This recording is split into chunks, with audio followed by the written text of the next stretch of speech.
Good morning. This is the Eager Beaver Show. You are listening to a True North Eager Beaver Media Incorporated podcast.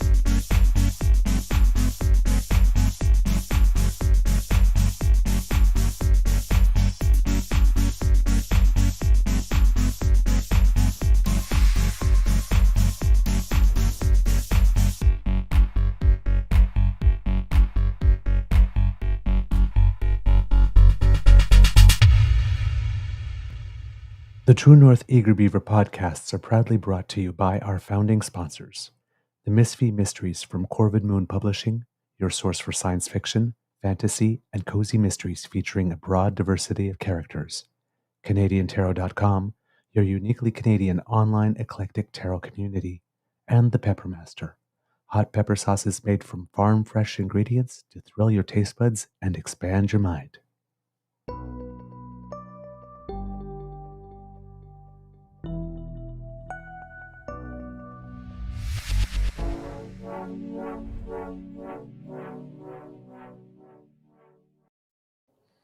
Well, good afternoon and hello, kids and cubs, and welcome to season 5. And I am going to guess episode number 789 of the Daily Beaver, not exactly morning show today, afternoon show today. But hey, I'm here. I got a story for you. Always 100%. Canadian. Today, recording day is Monday, November 17th, 2025, and it has been a nice day at the Beaver Lodge, but an interesting day here at the Beaver Lodge. I am your host, the Eager Beaver, pronouns he, him, hey, Mr. Beaver A, and not with me as usual is my good friend, Mr. Grizzly. Big thank you goes to our podcast founding sponsors, the Peppermaster, the Misfit Mysteries from Corvid Moon Publishing, and PsychicTarot.ca. I'm just doing a quick hit for you today because I was not able to do a morning show. I apologize for that, but I have a very good explanation. I literally did not have access to my computer or my telephone this morning in order to be able to produce the show, because it seems that yesterday night, after something like 20 hours of rehearsal, within the space of about 36, I was very, very, very tired and left the theater without my keys. So I actually locked myself out of the house. Yep. So that's why there was not a show this morning.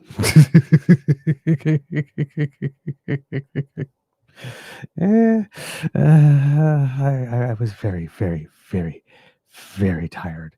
So tired even that when I got home and then I realized I didn't have them, it was like, oh no. And of course, no keys, no phone, no wallet. Right. Uh, so, you know, it was very amazing how quickly I resigned. I was resigned to the fact, well, this is my situation. I better do something about it when I can and stop mourning the fact, because there's no way I'm getting my keys back tonight. We left the school something like, or the theater actually, maybe like 5 or 10 minutes before we absolutely had to. Doors had to be locked because there are people there getting paid, and it's overtime after a certain hour. So, and we are a community group. So yeah, in the rush to sort of get out, I forgot the bag, and there was clearly no way that I was going to be able to retrieve it that night because the doors were already locked, and I was at least uh 15-20 minute cab ride away, hour bus ride away. So yeah, I had to make the best of a bad situation, and I did, and retrieved the keys this morning and everything else. Went to my curling match. We won, by the way. Boom. And coming over here, took a little nap, and here, just doing a quick hit for you this afternoon, so that we have something, because the budget vote today is at 6:45 p.m. Eastern Time, and that's the big news. So I just wanted to give you a little bit what I had found out prior to this as a quick hit. And there is a bit of breaking news. So just so happens. Um, at the moment, the one thing you need to understand when it's going to come to counting these votes is right. We have 343 elected MPs, but remember, one of them is the speaker. So it's really 342 votes. So 171 is the magic number. Now, the Liberals have 170 MPs with Chris D'Entremont. Of course, one is the speaker, so that puts their number at 169. No. Uh, Matt Genereux, the Conservative MP who resigned, abstained on the first two votes on the block motion and the Conservative sub amendment to the motion. If is it is suspected he would abstain again today. If that is indeed the case, that would put the Liberals at 170. So they would need one more, assuming that. Now, that's a big assumption because Matt Genereux, um, you know, was convinced to retain his seat until the spring. So, but we don't know if he will be there to vote and whether or not he will vote remotely or if he will just decide to abstain because technically he wants out, right? Um, so a lot of people are assuming that that's a safe bet for abstention.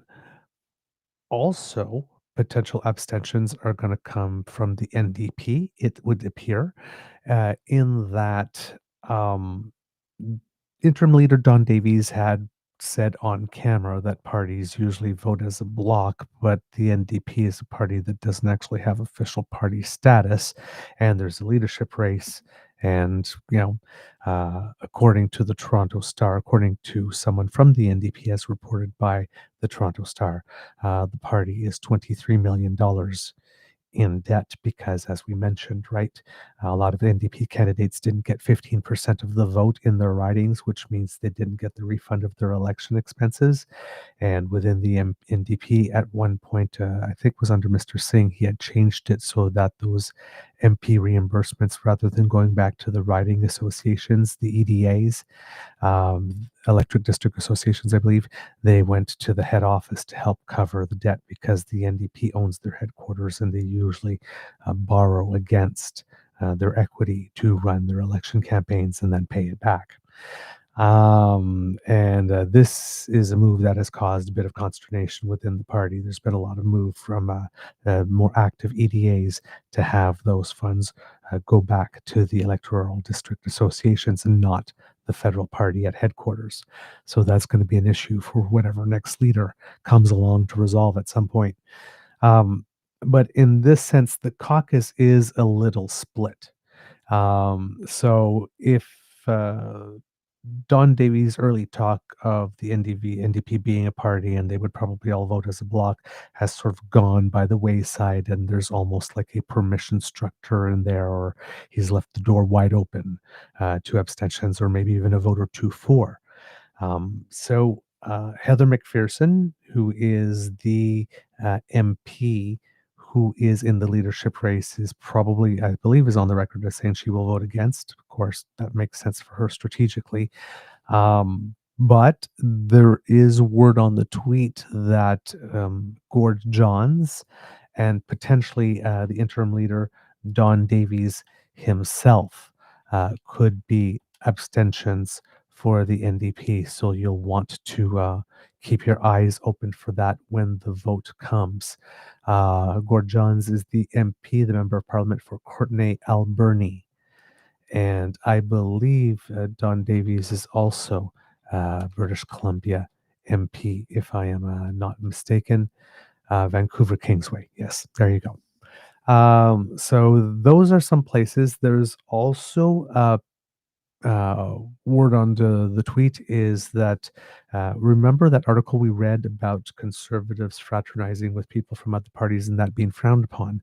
It would appear that the MP for the Timmins area, where that mine was just announced in Ontario as part of the second series of 6 major projects.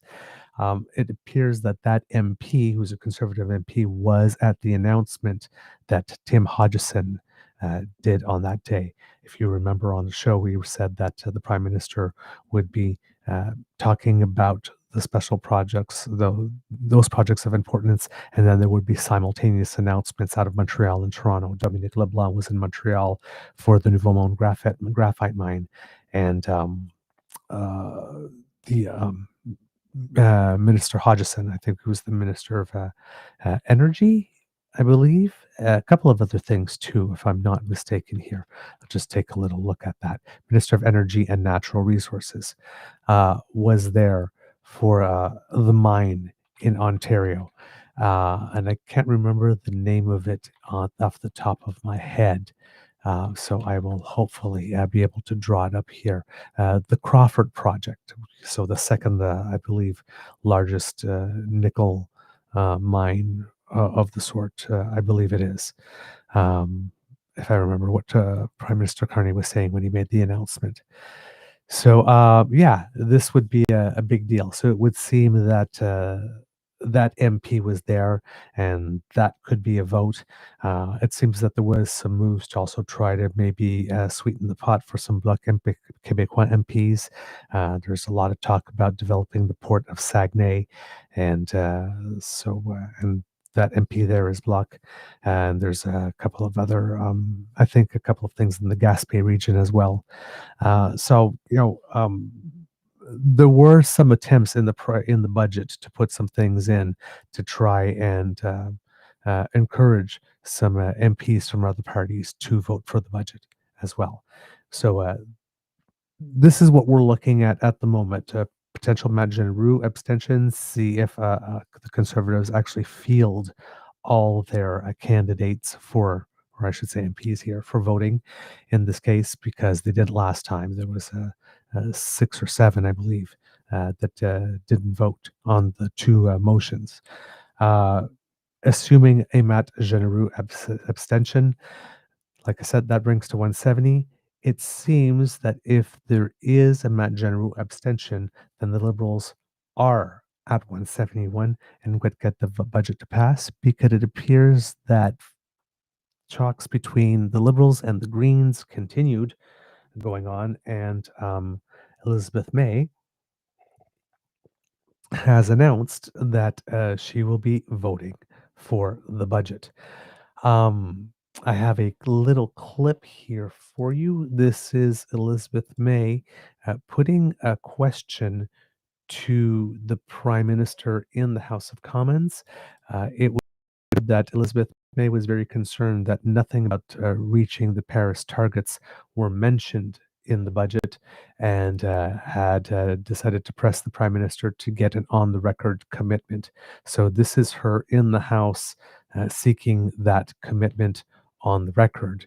And let's see how the Prime Minister responded. Merci. Ma question. Thank you. My question is for the Prime Minister. Agree that it is a deficiency in the budget that our legally binding Paris commitments are not mentioned.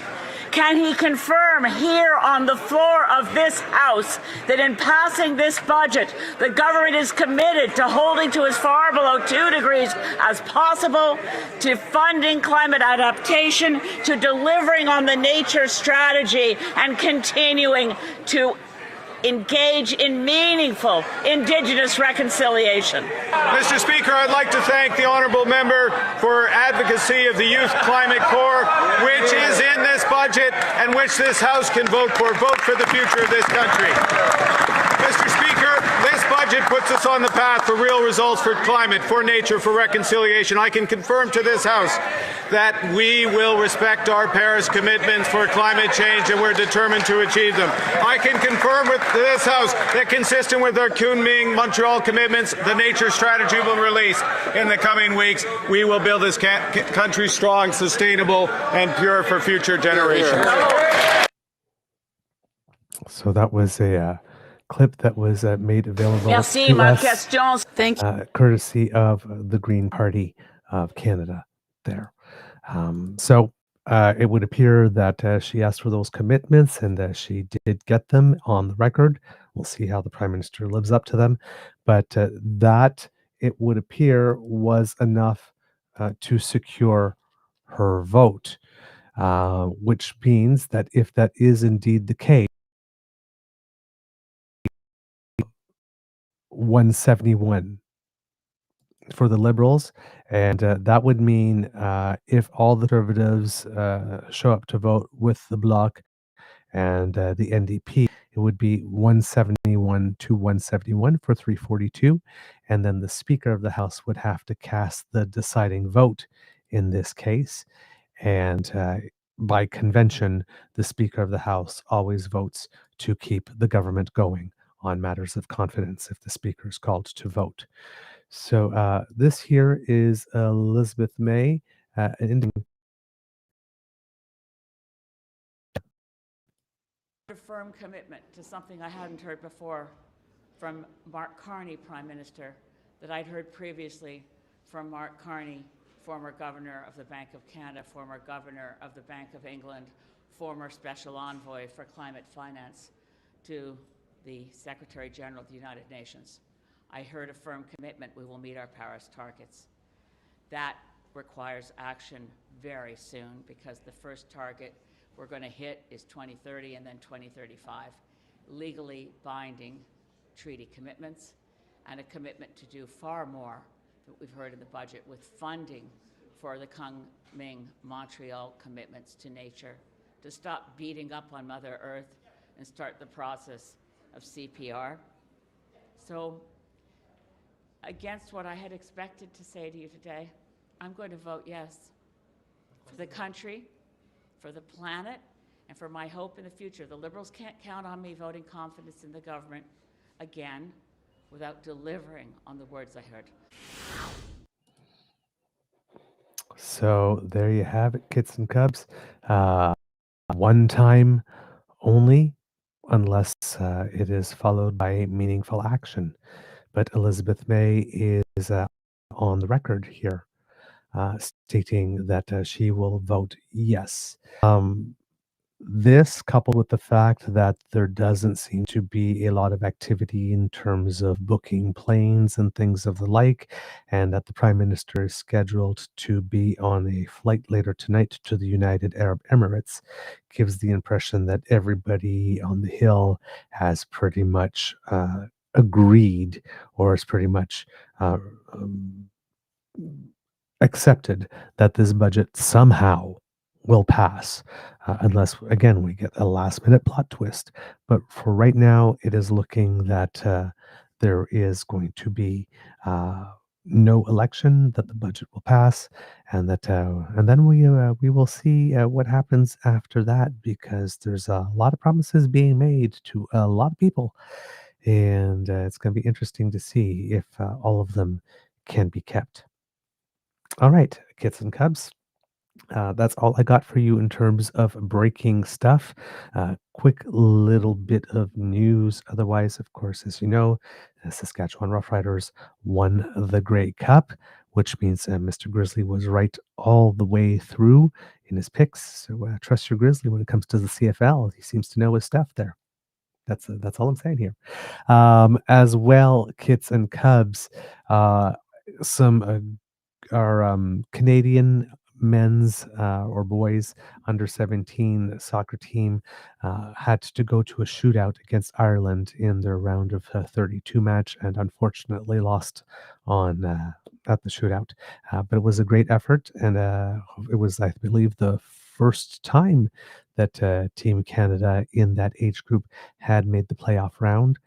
So impressive, and onward and upwards for our junior programs. Some good success and some signs of good stuff for the future.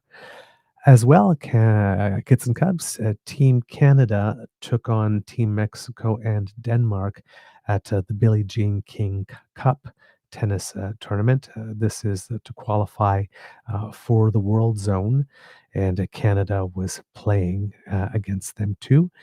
And Canada fielded, I believe it is Cadence Brace and Victoria Umboko in singles, and Gabriela Dabrowski was there in singles, and there were other players there too, but they are the ones that had most of the court time, and they won all of their matches except for one, and are the team that will advance to the World Group.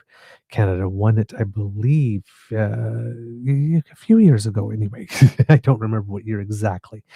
So it would be nice to see them defending, but they are still in it, and they have qualified for the next round.